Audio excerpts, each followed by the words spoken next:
नमस्कार साथियों, स्वागत है पॉलिटिकी वंदे भारत सीरीज के अंदर। और आज आपका टॉपिक रहेगा यहाँ से महान्यायवादी। देखो, महान्यायवादी की अपन बात करें, महान्यायवादी कौन होता है? महान्यायवादी एक केंद्र सरकार को समय समय पर जो कानूनी सलाह देने वाला देश का सबसे बड़ा जो वकील होता है वो महान्यायवादी होता है ना। सरकारी वकील जो होता है महान्यायवादी, अटॉर्नी जनरल कहा जाता है इसको, जिसकी नियुक्ति अनुच्छेद 76 के अनुसार राष्ट्रपति नियुक्ति करता है केंद्र सरकार की परामर्श से। और इसका कार्यकाल राष्ट्रपति के प्रसाद पर्यंत ये पद पे रहता है। इसकी योग्यता एक सुप्रीम कोर्ट के न्यायाधीश के समान इसकी योग्यता। और सबसे बड़ी बात यह है कि महान्यायवादी ना लोकसभा का सदस्य है ना राज्यसभा का सदस्य है, लेकिन फिर भी ये संसद की किसी भी बैठक के अंदर कार्यवाही में शामिल हो सकता है, वहां अपने विचार प्रकट कर सकता है, लेकिन किसी भी मामले के ऊपर वो मतदान नहीं कर सकता। इसी बात का उल्लेख संविधान के अनुच्छेद 88 के अंदर आता है साहब, ठीक है ना। और भारत का देखो पहला महान्यायवादी MC शीतलवाड़ था, ठीक है। MC शीतलवाड़ देश का यहाँ पर क्या था, पहला महान्यायवादी था। तो एक छोटा सा ये टॉपिक है आपका महान्यायवादी का, ठीक है।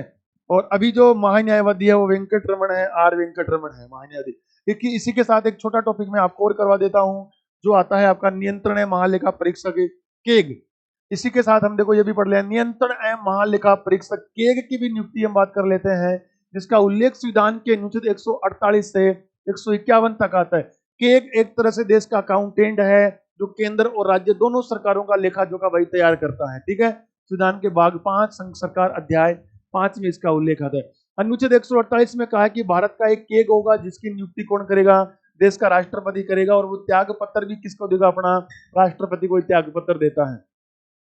और पद से हटाना सुप्रीम कोर्ट के न्यायाधीश के समान संसद द्वारा इसको पद से हटाया जाता है। अनुच्छेद 149 की मैं यहां से बात करूं तो इसमें केग के कर्तव्य और शक्तियों के बारे में सारा प्रावधान 149 में आता है।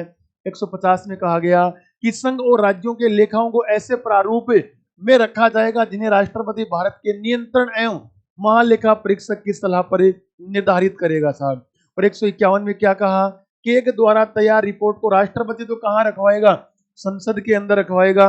और राज्यपाल कहां पर रखवाएगा, विधानमंडल के अंदर रखवाता है, ठीक है। और केग का यहाँ से देखो कार्यकाल की बात करें तो 6 वर्ष या 65 वर्ष जो भी पहले हो इसका कार्यकाल होता है।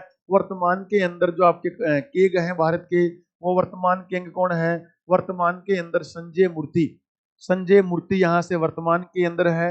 और जो पहला यहाँ से भारत का केग था ना, वो था आपका नरहरि विष्णु। ये भारत का पहला केग था, ठीक है। Okay, thank you.